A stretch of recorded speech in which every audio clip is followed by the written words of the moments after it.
Hey guys, so originally I was trying to go live, but then that didn't work. So here we are back on Zoom. Also, if you like my blanket, I designed it, fun fact. So let me know if I should start selling these or something, like if you would be interested. Because I've been making blankets and it matches my phone. Um, anyway, back to what we're doing. So I was watching this video yesterday about like Atlantis and just like, different things like that. And I stumbled across, well, actually the video paused. And so I stumbled across a guy. I forgot what the name was. But anyway, we're going to do some research on him because I don't know who this guy is, but it paused there and it was like 15 minutes and 15 seconds. I even took a screenshot. So I was like, you know what? Let me do some. See, there's the screenshot and it paused like right there. So I was like, you know what? Okay, Paracelsus. I was watching the Y files. So let's look up Paracelsus. So he's a Swiss physician and alchemist. So we first we got to go back to good old. Let me move this. Go to good old. What is this thing called again? Wikipedia. All right. So Paracelsus, born Lordy Theopartus Theopartus von Hohenheim. Full name. Oh no. Let's just try it. Full name Philippusus Arulosus Theoparatus Bombartus von Hohenheim,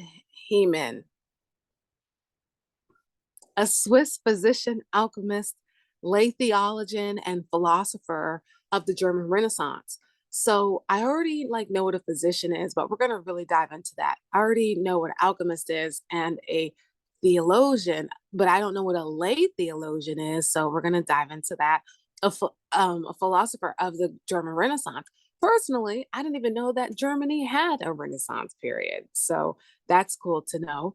He was a pioneer in several aspects of the medical revolution of the Renaissance, emphasizing the value of observation in combination with received wisdom. He is credited as the father of toxicology. Interesting. I don't know what that is. Paracelsus also had a substantial influence as a prophet or diviner. His Gnostifications being studied by Rosie Creations in the 17th century. I have seen that on a book. I have seen that on a book, but it was like an audible book and I was listening while I was like kind of asleep. So, but I have seen that on the book. So we're going to look into that too.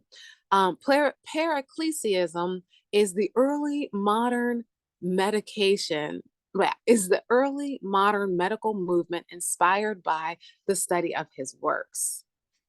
Paracelsianism. Okay, we're not gonna. Okay.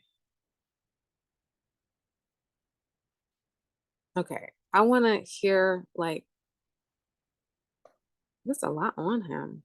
Let's see death and legacy because we're not really here for every single work. We're looking for specific things. Okay. In 1541, that's a long time ago in our version of time, Paracelsus moved to Salzburg, where he died on the 24th of September. He was very, okay. After his death, the movement of Paracelsium was seized upon many, wishing to subvert the traditional Gallic physics, and his therapies became more widely known and used. His manuscripts had been lost, but many of his works, which remain unpublished during his lifetime, were edited. His works were frequently reprinted and read. Although his occult reputation remained controversial, so I guess we do gotta look at that. His medical contributions were universally recognized. Okay, because I just want to like see what he did, not necessarily how he got there at this point in time. As a physician of the early 16th century, Paracelsus held a natural affinity with the Hermetic, Napoleonic, and Pythagorean philosophies. Is that Pythag? No, that's child. Philosophy central to the Renaissance, a worldview exemplified by Marcellus Fenicio and Pico della Mirandola. I have like, oh man, keep in mind, I'm American, okay? I'm doing the best that I can. I'm gonna be honest, like a lot of these words I have never seen before. So, like, it is what it is. Astrology was a very important part of Paracelsus's medicine, and he was a practicing astronomer, astrologer. Oh, as were many of the university trained physicians working at that time in Europe. Paracelsus devoted several sections in his writings to the construction of astrological talismans for cursing diseases. Um, he believed that science and religion were inseparable, and scientific discoveries were direct messages from God. Thus, he believed it was mankind's divine duty to uncover and understand all of his, capital H, message. Paracelsus also believed that the virtues that make up natural objects are not natural, but supernatural and existed in God before the creation of the universe. Because of this, because of this, even the earth and the heavens eventually dissipate. The virtues, I'm trying to like, okay, the virtues of all natural objects will continue to exist and simply return to God. His philosophy about the true nature of the virtues is reminiscent of Aristotle's idea of the natural place of elements. To Paracelsus, the purpose of science is not only to learn more about the world around us, but also to search for divine signs and potentially understanding the nature of God. If a person who does not believe in God became a physician, if he would not have a good standing in God's eyes and would not succeed in their work because he did not practice in his name. Becoming an effective physician requires faith in God. Paracelsus saw medicine as more than a perfunctory practice. To him, medicine was the divine mission. A good character combined with devotion to God was more important than skill. He encouraged physicians to practice a self-improvement and humility along with studying philosophy to gain new experiences. Okay, but why was he in the book? Because ain't none of that told me why he was in the book. Lord, my goodness, they got a whole lot on this person. Okay, let's see. People have also asked, what is he famous for? We're gonna start reading the top and the bottom because I'm looking for something specific right now. Paracelsus introduced the use of chemical substances as materials into medicine. Paracelsus theorized the constitution of matter based on three elements: sulfur, salt, and mercury. Paracelsus emphasized the importance of dosing and distinguishing between toxicity, and treatment. Paracelsus, the alchemist. Let's see. Oh, maybe I do have to read the other stuff too. Okay, because sometimes Wikipedia, like they give you every single thing, and I am happy for a lot of stuff, but I don't, you know, can we get a bulletin list? Shoot. Okay. Sci-fi, pioneer, and future. What?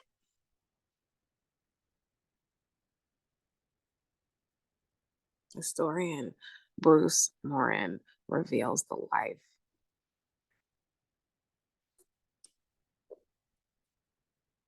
I'm about to ask Bard in a minute. Shoot. Because, like, is there any, sometimes they give you,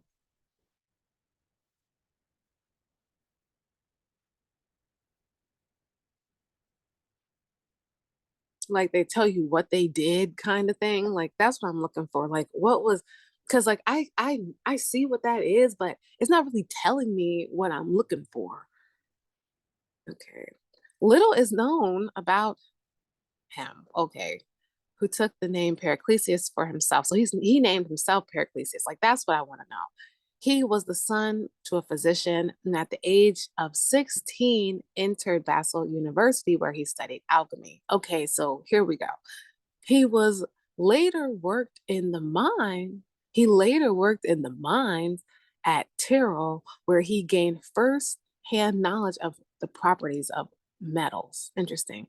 By his early 30s, he had become famous as a physician in Basel, where he gave lectures on medicine.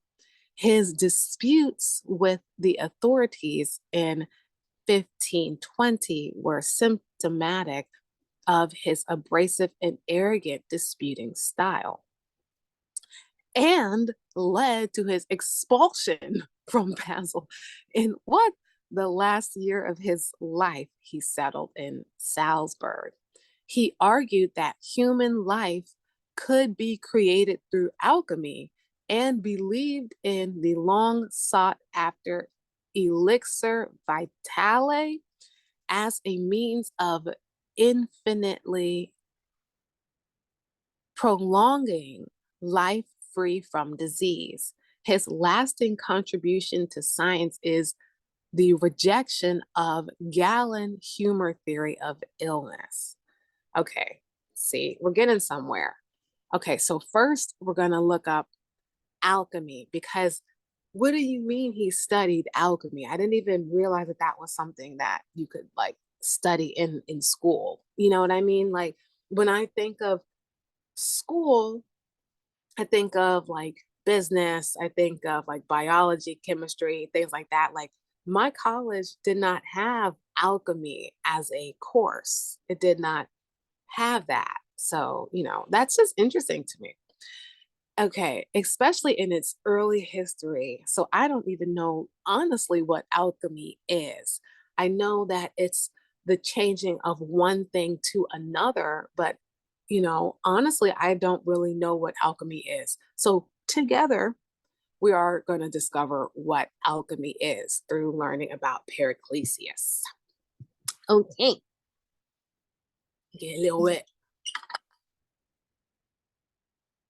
Mm. I just didn't want my lipstick to get on the thing. So I risked it. Especially in its early history, alchemy is difficult to distinguish from its more legitimate cousin, chemistry. So, alchemy and chemistry are related. Only in the 17th and 18th centuries does the modern science definitively part ways from the ancient pseudoscience. Like the word alchemy itself, derived from the Arabic alchemia study, the study came to Europe from Arabia. Although these are records of similar chemical endeavors in nearly every civilization, including Greece, Egypt, and China. The Greek background proved important in alchemy's medieval revival in Europe. Often called Hermetic philosophy, this text is a little bit challenging for me to read because of the font, but we're going to do it anyway. After its legendary founder, Hermes Trismegistus, who Billy Carson theorizes is off. So let's keep that in mind. Hermes Trismegistus, alchemy combined a mystical philosophy with empirical research into the reactions of various substances. The more famous objective of the alchemists throughout their long history is the transmutation of the base metals, especially lead, into the noble metals, especially gold. It is not surprising that the passion for gold attracted con artists and moot banks, such as the depicted in Ben Jonson's The Alchemist, in which alchemy is merely an excuse to swindle the credulous. According to various reports, Frederick of Wurzburg kept a secret gallows for hanging alchemists. What? But alchemy is more than mystical metallurgy, a charlatan counterfeiting. A charlatan counterfeiting. Interesting picture. Another central concern was the discovery or creation of the elixir of life, or philosopher's stone, which I just learned about and apparently is made out of urine, capable of prolonging life indefinitely, or even bestowing animation upon lifeless matter, as Frankenstein achieves. More than this, though, alchemy was a systematic mystical philosophy integrating astrology, numerology, and even theology into the study of matter. To the alchemist, physical matter was an expression of underlying essence and principles. The reaction of various substances then could be explained as the attraction of the male and female principles inherent in them. Gold, the perfect metal, represented to the alchemist the perfect balance of the four elements: earth, air, fire, and water, and the perfect balance of male and female principles. What? Let's read that one part again. Gold, the perfect metal, represented to the alchemist the perfect balance of the four elements: earth, air, fire, and water, and the perfect balance of the male and female principles in them. Why? That's interesting. Why is that? Although many alchemists were either naive dabblers or simple frauds, some of their work was indispensable in the development of modern chemistry. Alchemists discovered gunpowder attributed to the Roger Bacon. I saw that in the book as well. And many of the basic techniques of metallurgy and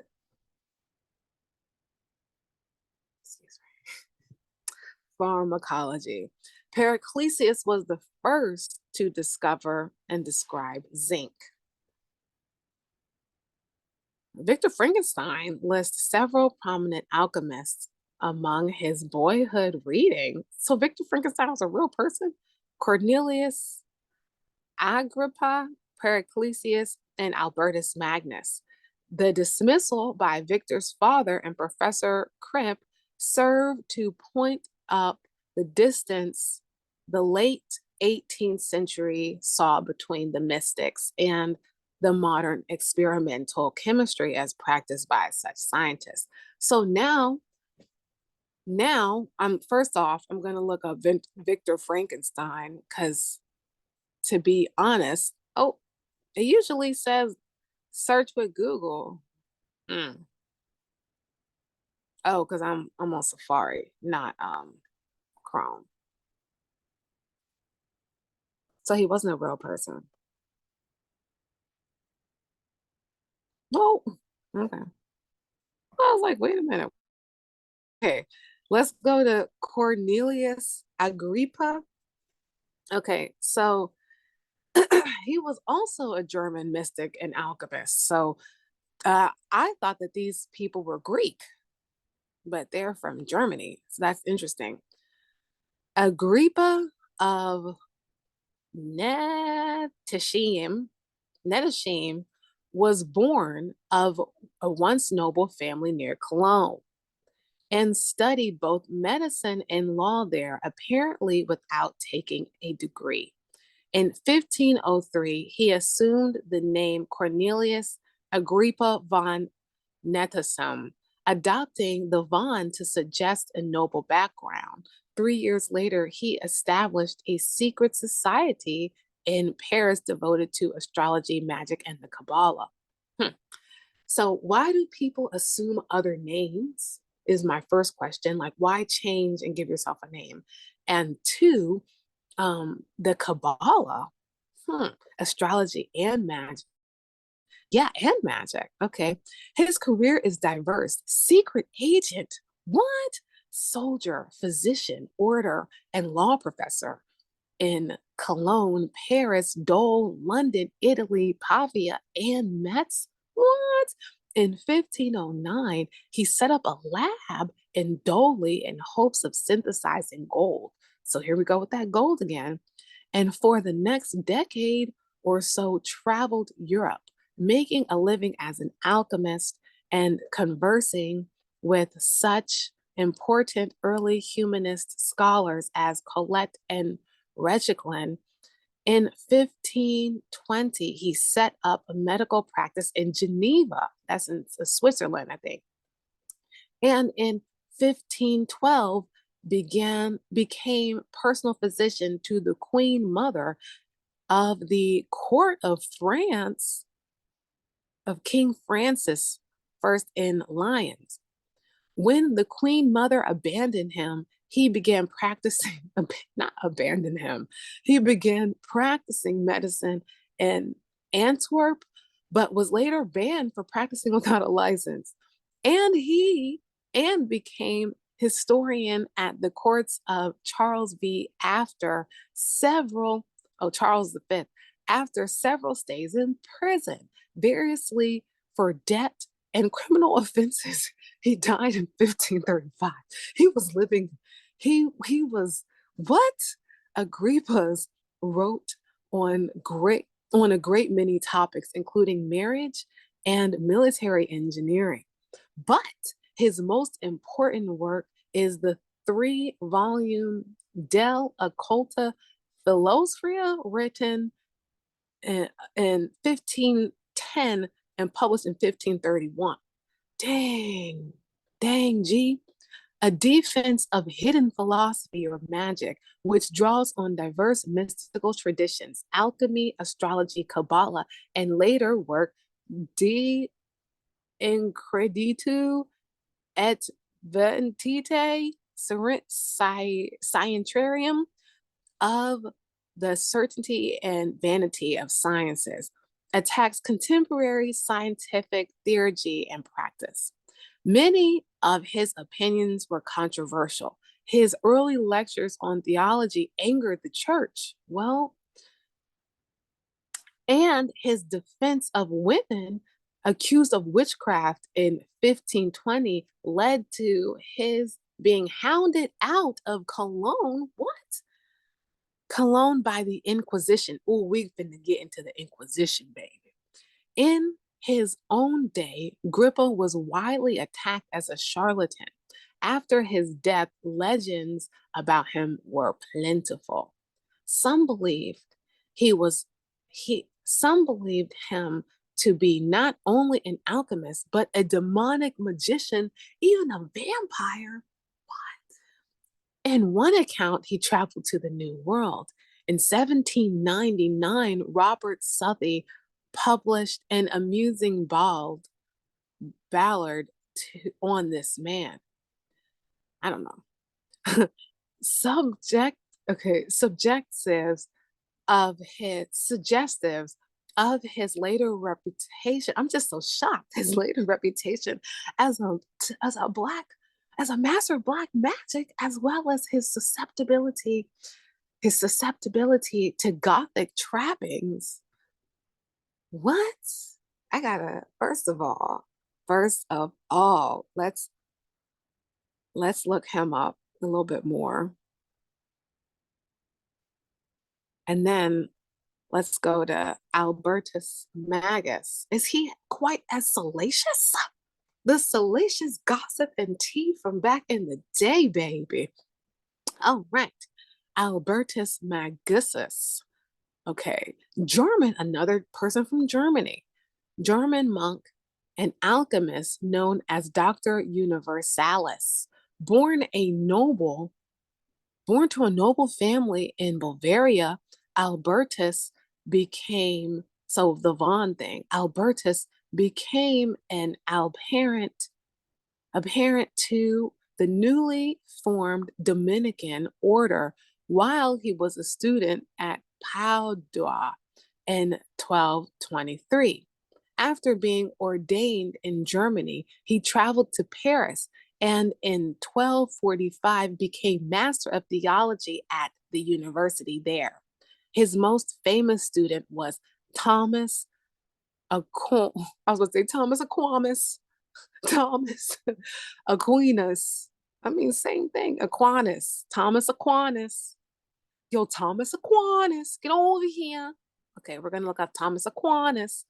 Albertus had a lifelong interest in the natural sciences at a time when alchemy had not yet been sharply distinguished from more legitimate sciences as chemistry, and an important scholar of Aristotle. Also, let's look up Aristotle too, whose influence pervaded both his science and his religious writings. From 1260 to 1262, Albertus was the bishop of Regensburg, the nearest principal medieval city on the Dante to the north of Istanbul, Igosbol. Sometimes I just be making up stuff. He died in Cologne in 1280, not long after his death. A number of writings on magic circulated under his name, although the validity of these attributions is questionable. Albertus was beatified in 1622. The Pope declared him a saint. What?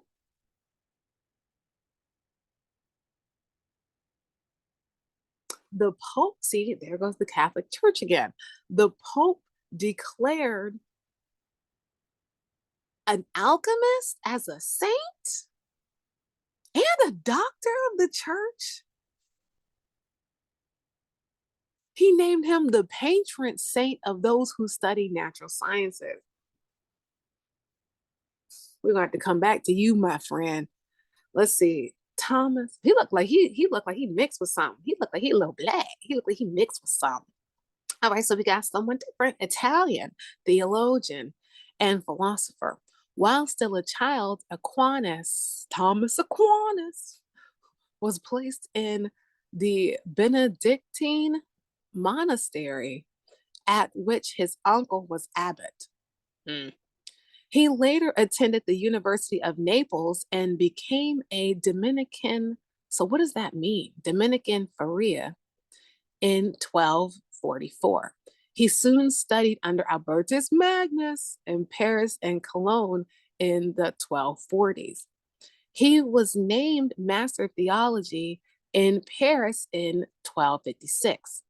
He then spent most of the 60s in the Papal court in Rome. His works were both huge and hugely influential, in addition to commentaries on the Bible and Aristotle.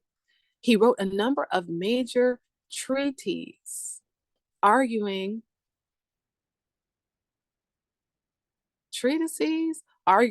for the, where am I?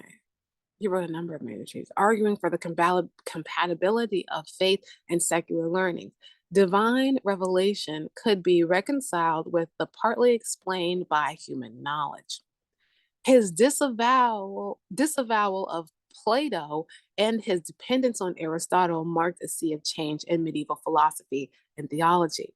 His influence was evident in his two most important works in 1256, 1260 came the Summa Contra Gletis, his Summa Theologia, through till he finished.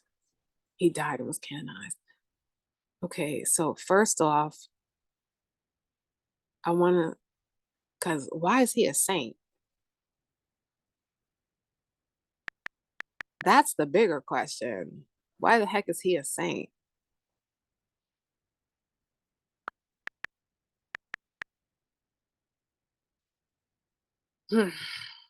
Catholic Church got their hands all up in this stuff, man. Okay, let's go to the Britannica.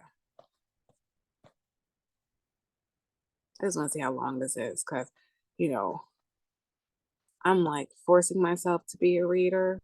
Why is Martin Luther King under this guy? So he's a, oh, excuse me. All right. So Dominican bishop, what does that mean? Because to me, Dominican is a people. And so for me to really understand what Dominican is, I have to know what is that?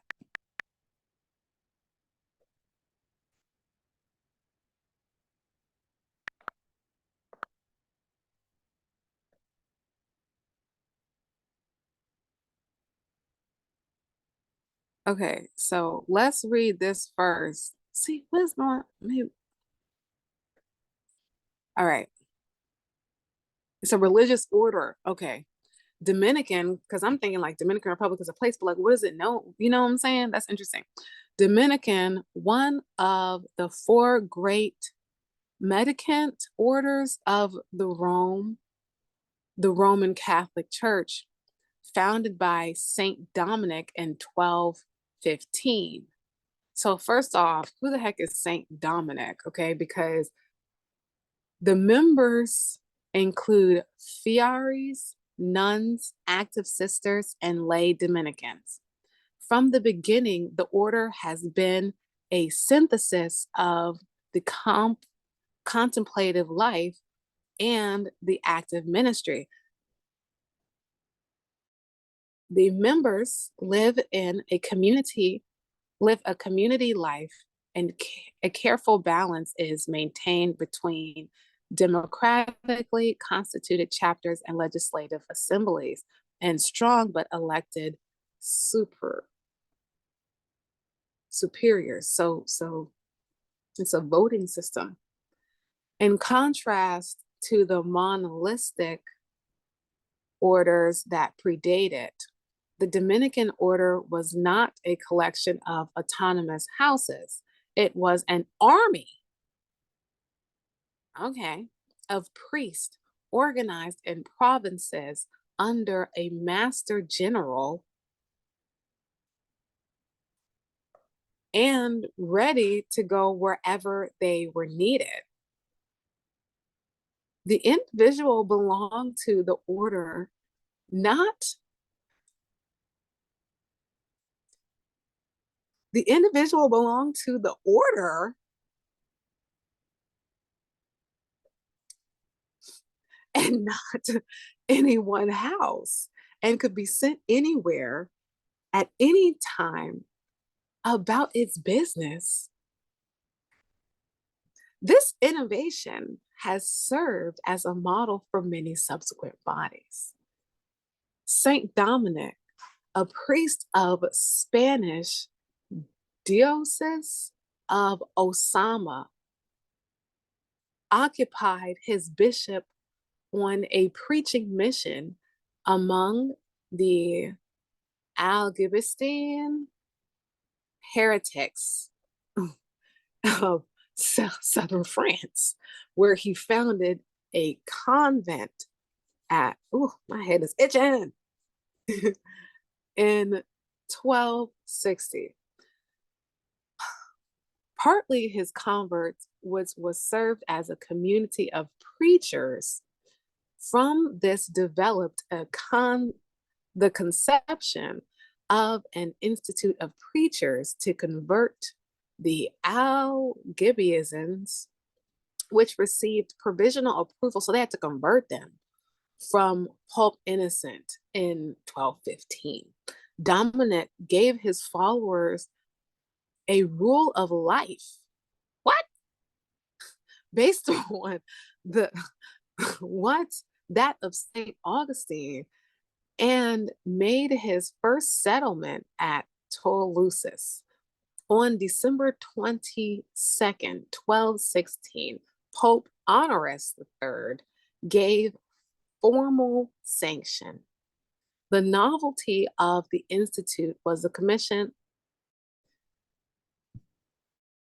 I gotta scratch off. Give me a second. My head is itching. This is a little bit boring. I want to know what what they did. Okay, the Dominican order has continued.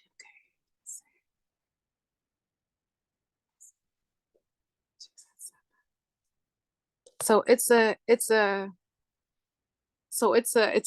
like religious order. I don't know. Okay, so it's a part of Catholicism, basically, is what we learned from that.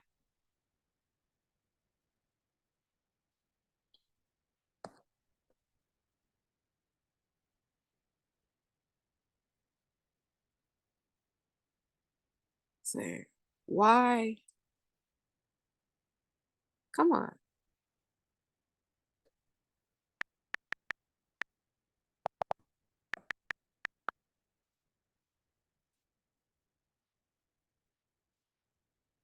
By papal decree, he was declared the saint.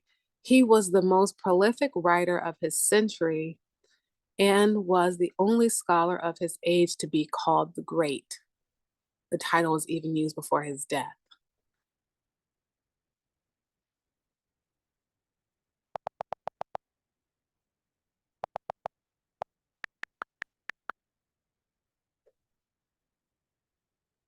He wrote on botany, astronomy, chemistry, physics, and biology, geography, and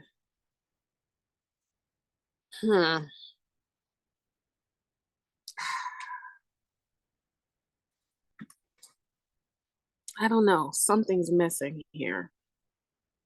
Like when you're looking for something, you know exactly what you're looking for. Because here it's like he's a monk and alchemist, and they're not mentioning that. That's a big deal. Because they're like, oh, it's just like this type of science, but like he was also a spiritualist and a German monk. So that's just interesting that they didn't mention it there. Oh, it's the same freaking website. Let's see.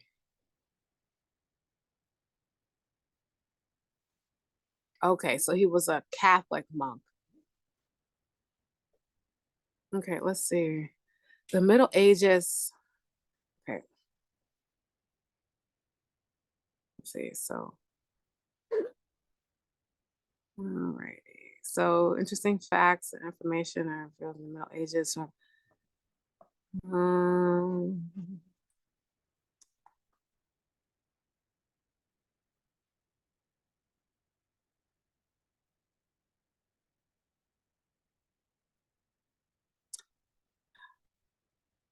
let's try alchemy. Because I feel like that's important because of the fact that it's not out there as much. And, I'm just curious. I'm being honest. I'm curious.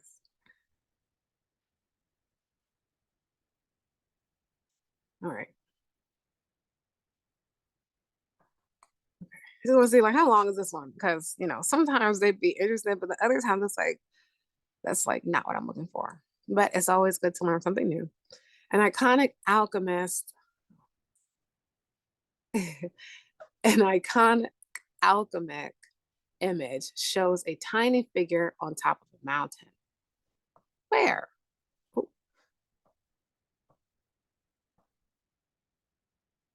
In the bowels of the mountain, fumes of mercury and sulfur combine to form veins of metal. To the side, and gargantuan Saint Thomas, so Thomas Aquinas became a saint too. At the scene with the "I told you so" gesture, a similar image to. Oh, gosh, can we just like? Are we who?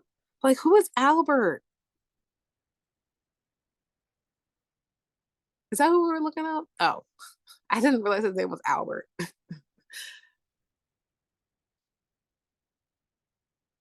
Oh, because it's Albertus.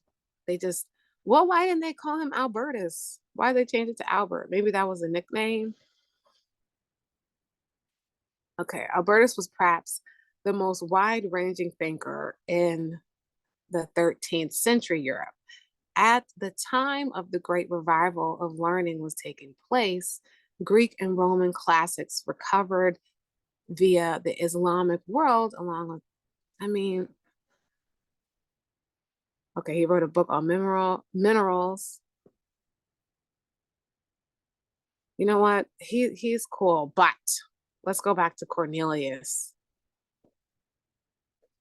It's just interesting.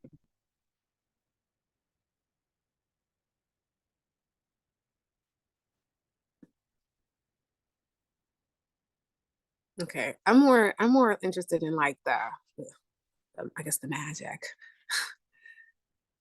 And why is gold considered half and half? Let's see that. Why do alchemists consider gold um the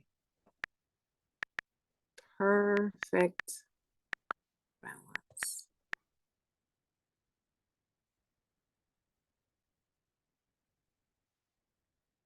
Let's go to Cora. Shoot.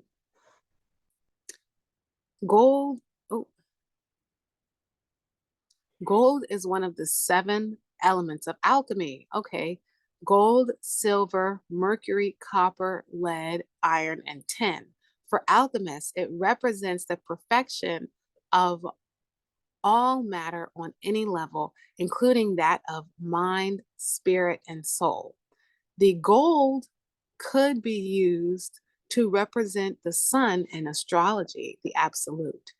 Gold was the main goal of alchemy. Folks back then were not savvy about chemistry and badly wanted gold. But that's okay. In the process, they were trying to make gold. All sorts of other chemistry was found. Hmm.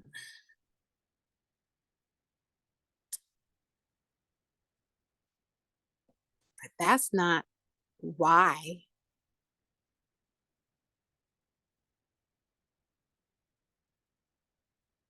But like, why did gold symbolize the highest development in nature? That's the question. Why? Like, not that it did, but why?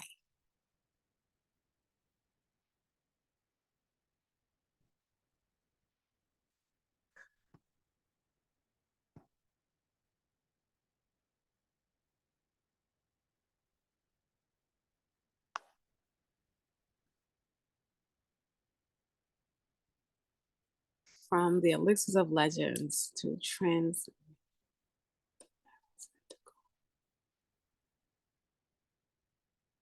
We're often told that the balance is the key to life, balanced diet. So in the early months,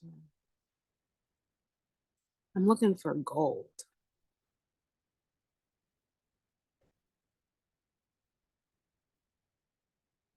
Hmm.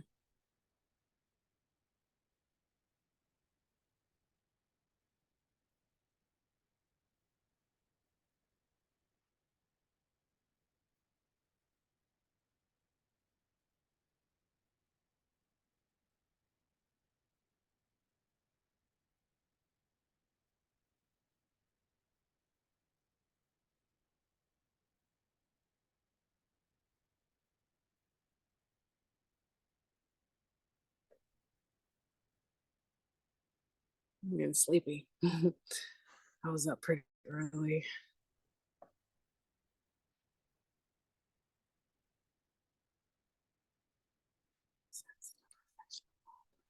Okay, why?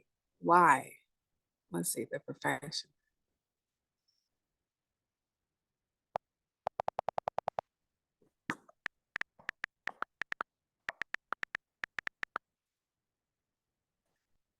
Alchemists believed that gold was a spiritually perfect metal. Why? Why? Why? Why?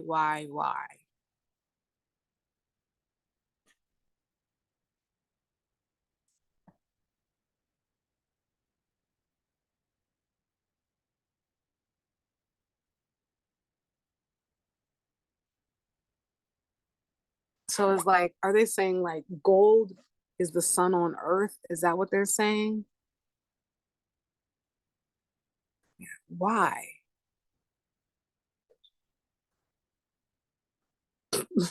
No.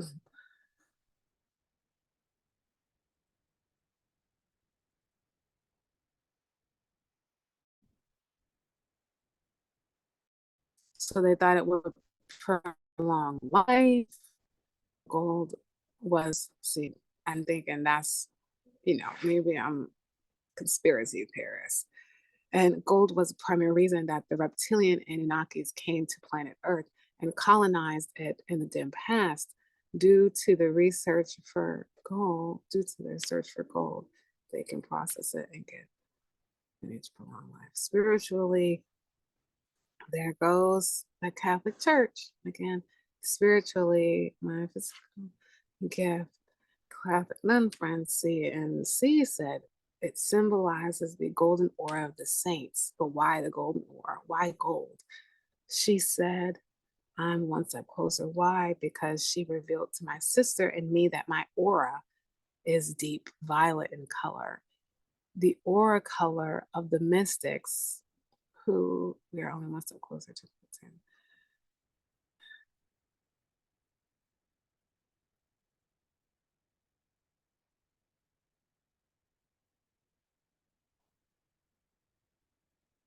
Gold was the main goal of alchemy.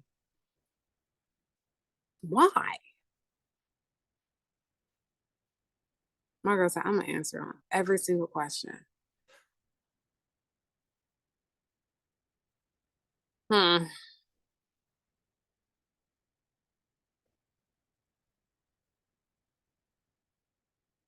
But that's the question that I'm not 100% satisfied with the answer. Why did the alchemist consider gold the perfect metal? And if there were Anunnaki at some point in period, why were they searching for metal and for gold to make their life longer? And if that's the case, why did they want to make their life longer? For what reason? I'm just not satisfied. There's That's a mystery. Why? And then like gold is expensive now. For what reason? Precious metals are expensive. And so there has to be a reason for that. So it's like, why? Why is that the way that it is? Let's see. Okay, let's try one more again because I'm finna pack it up in a minute. And pack it up because I want to do the Alice in Wonderland thing. All right. Can it copy this? Oh, yeah. Okay. Transmutation, the goal of alchemy, was believed to be achievable by means of the ever elusive philosopher's stone, or to be more accurate, the stone of philosophers, which thus became itself the goal of alchemy. The history of science contains no parallel to the quest for the philosopher's stone. It contains nothing else as impressive or romantic. The achievement of the stone was great in the final goal of alchemists. Yet this quest was pursued, which was pursued by alchemists for centuries after century, resulted in knowledge of the physical properties and chemical reactions of the immense variety of nature, an artificially prepared substance, and laid the groundwork for chemistry. So, it's interesting. I'm gonna read this. Not right now though. But I want to look up what the philosopher's stone is, because I feel like there it's a very elevated idea, and it might not necessarily be like literal. An unknown substance called the, or it might be literal, who knows, called the tincturin, or the powder sought by alchemists for its supposed ability to transform base metals into precious ones, especially gold and silver.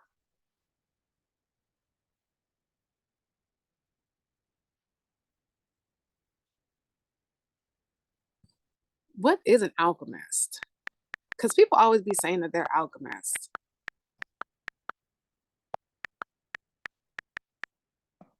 Because it's like chemistry and alchemy. A person who practices alchemy, a person who transforms or creates something through a seemingly magical process. What does it mean to be? Hmm. A person who turns a metal into a precious metal, a base metal into a precious metal. Base into precious. Let's see, what does base mean?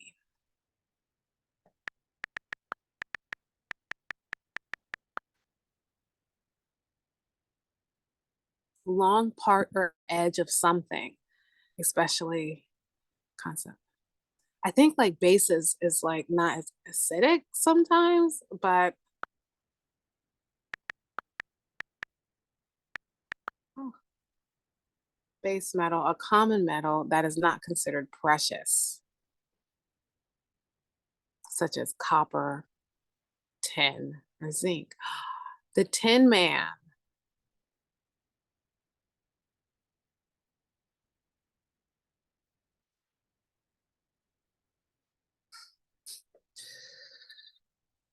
All right, stuff is deep. And then precious.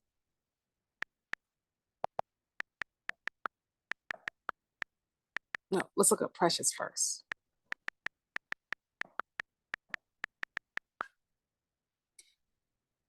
Um, of great value, not to be wasted or treated carelessly, used as a term of address for beloved ones. Precious meaning in metal. Precious metals are metals that are rare and have high economic value due to various factors, including their scarcity, use in industrial processes, hedge against currency inflation, and role throughout history as a store of value.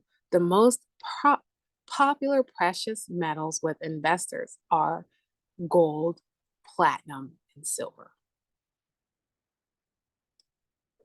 Gold, platinum, and silver, copper, tin, and zinc.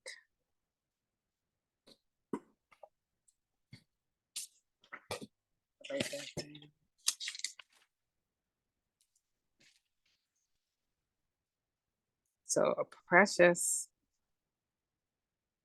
metal is considered gold, platinum, and silver.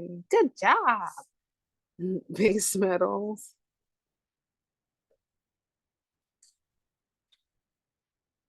copper, tin, and zinc, which one of the philosophers we just looked up discovered zinc. All right.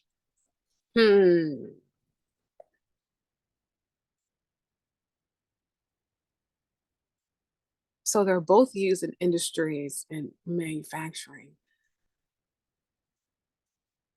Unlike precious metals, base metals tend to tarnish, oxidize, and corrode over time when exposed to the elements. So after time, base metals will deteriorate. Over time, precious metals will do what?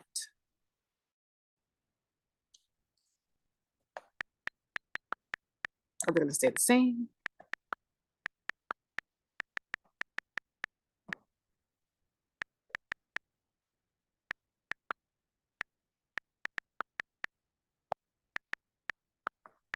What happens to precious metals over time?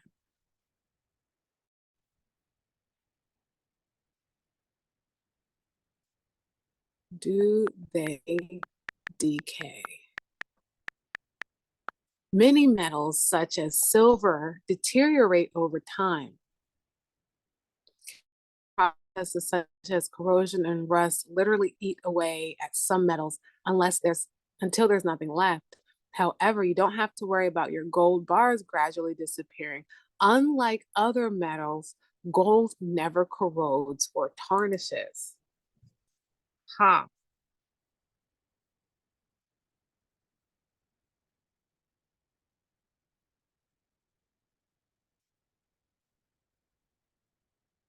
And why was the dollar held against gold? Why doesn't gold decay over time? Why doesn't gold decay over time? Other metals usually have some part of iron component, which combines the air oxygen to produce rust in a metal. But gold has no iron in it. Its aloof nature doesn't allow any chemical reaction with other stuff like air or water. So we can rest assured because gold doesn't rust even with time. Whew. Sheesh. We below the ocean. Gold doesn't rust over time.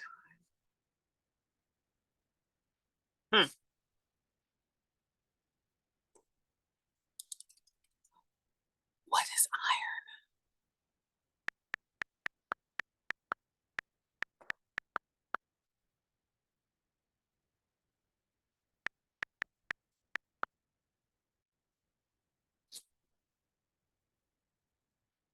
Why?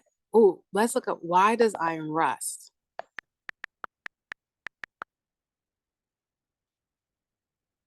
Iron, as well as iron alloys, rust because of a chemical reaction known as oxidation. So now we can look up what oxidation is. When iron is exposed to moisture or oxygen, oxidation occurs. During this chemical reaction, iron is converted to iron oxide. The iron oxide typically has a reddish, flaky appearance that becomes progressively worse over time. What is oxidation?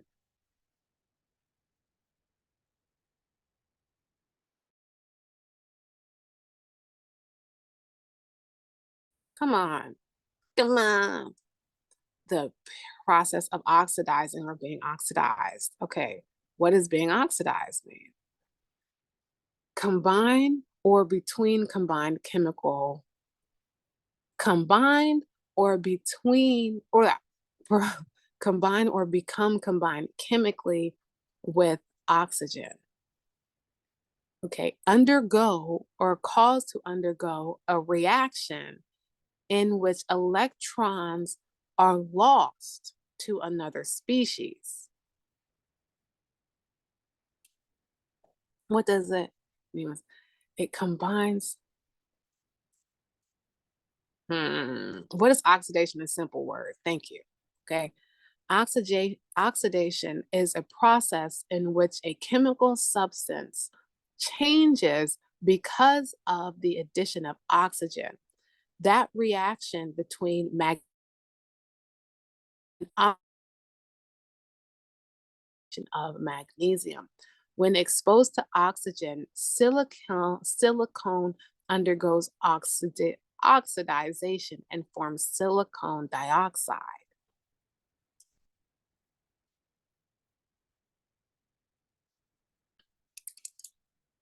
We're on to something.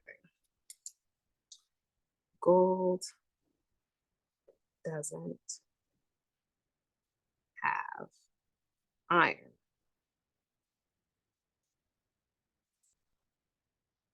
What is iron?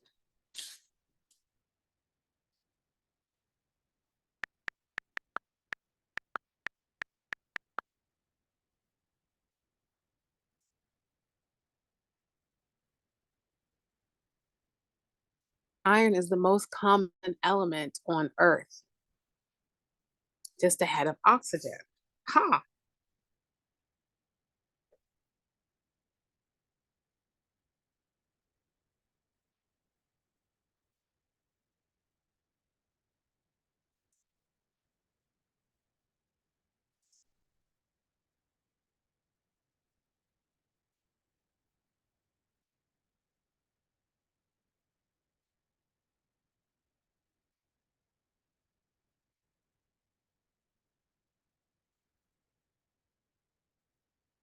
Hmm.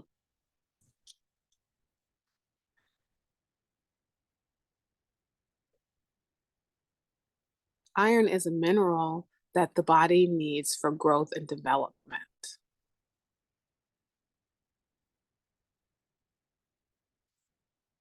What is iron made of? Only made of iron atoms. Look at that.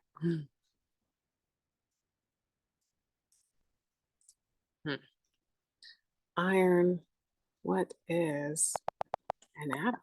Let's just go all the way there. Protons that have a positive and neutrons that have no charge.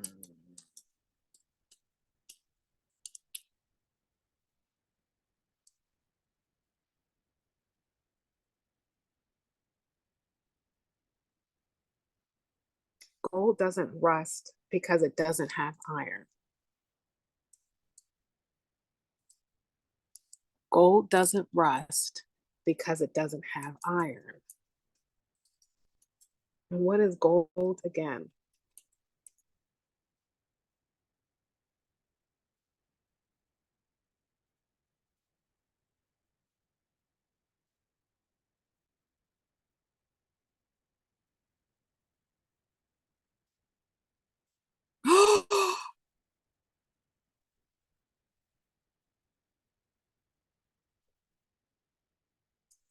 You know, this is just a theory. You know, like when babies are born with jaundice, and then they say it's because they don't have enough iron. What if we're yellow because we're like gold? And what if, okay, okay, I'm just, it just occurred to me.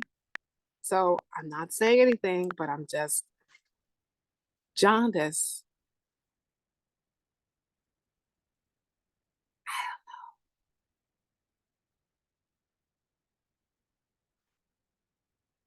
Let's see, is jaundice due?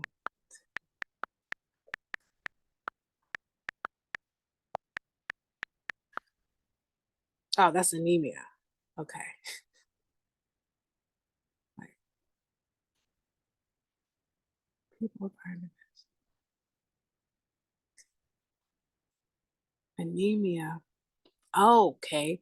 Anemia is a chronic, caused by chronic red blood cell destruction. May include symptoms as jaundice.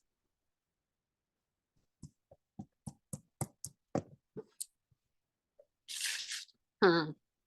It's just, research. It just makes you have questions.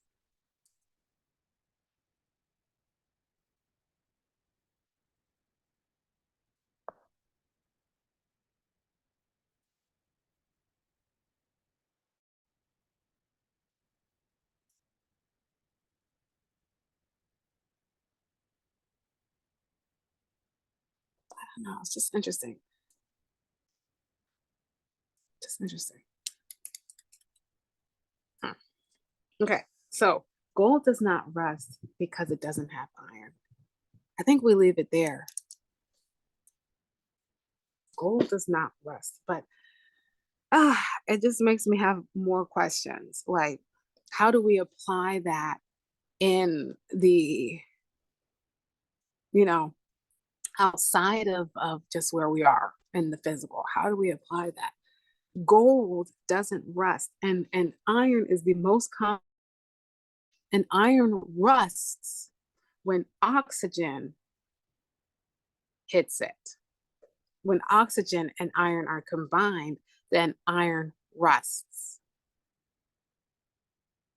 Is that why we're not supposed to eat meat? But but vegetables have iron too. Is that why we're not supposed to eat a lot of food? Like I don't know. That's interesting. And then it's the most common. So on the esoteric level, it being the most common means that it's easy to find. It's everywhere. So it's everywhere. It's everything. So if we and gold used to be everywhere too. But gold is considered precious because it does not rust over time.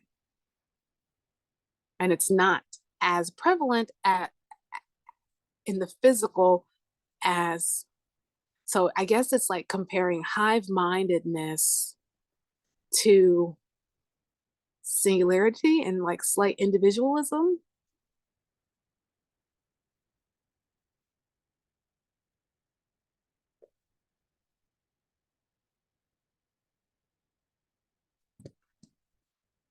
Well, I think we're done and keep going.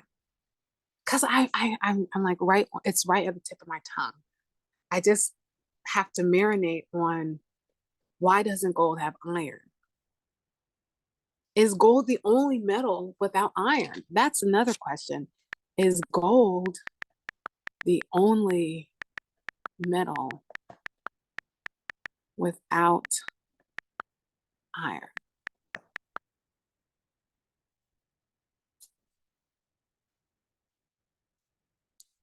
Okay.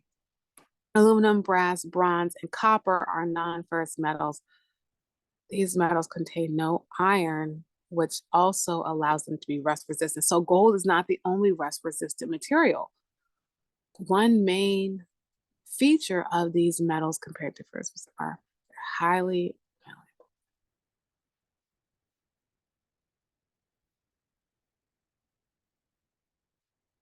malleable. What am I tripping, or like are they saying conflicting things? Okay, but every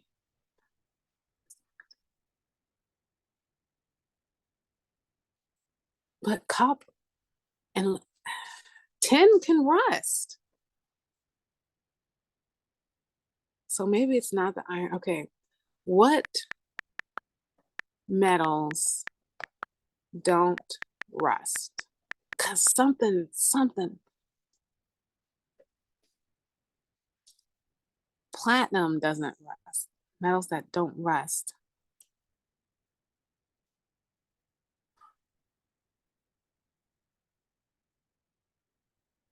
Hmm. So why gold? If gold is not the only metal that doesn't rust, why gold? So that wasn't it.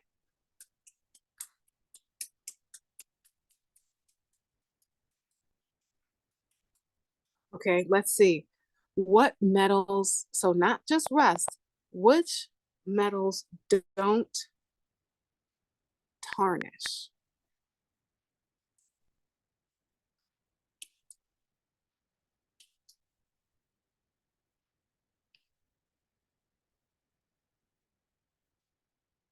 What metals don't corrode?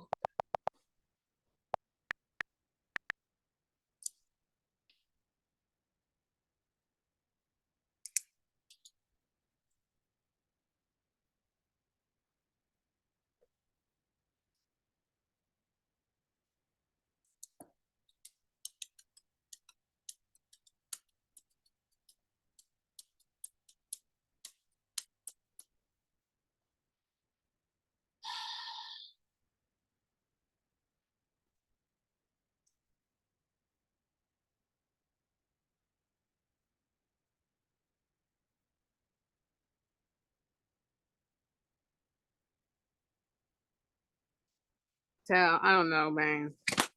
I'll take a break. Because, I know that there's something to the precious metals versus the base metals. I know that. But what is it? It's going to take more than 5 minutes. But there's something there. I'll see you guys later.